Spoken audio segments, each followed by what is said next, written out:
Hi guys, welcome back to Juannie's Tutorials, and for today's video, I'm gonna show you a fine resto resort in Bae Laguna.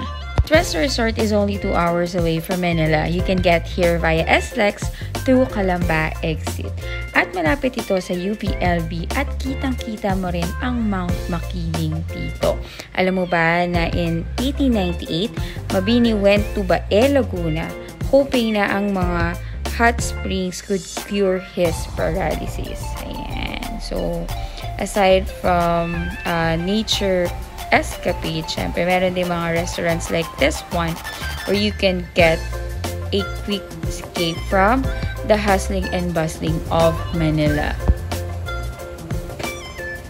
Here, you can see their parking space. It's very spacious and unfortunately, there's still a lot of constructions going on, but you can still enjoy the view, like the lake and what you see there, the building. I think that's their resort. We haven't been able to get there, but I've seen online na they're offering accommodation, even team building packages. Get here, you're gonna have to place your order dun sa labas, and you're gonna be given a number. Tapos pag ready na yung kabana nyo or kubo nyo, may mag-guide sa inyo papasok ng Kamayan Palaisdaan para pumunta sa inyong table. So this Kamayan Palaisdaan is known for their floating restaurant, as you can see. Guided to our kubo while waiting for our order. So we ordered crispy pata, we also ordered sinigang na tuna belly, we also ordered rice, we also had some vegetables like okra, kangkong, and liempo. And then when we're full na, we also ordered halo-halo and gulaman. So ayan, habang kami ay naghihintay na aming food, nag-picture taking muna kami.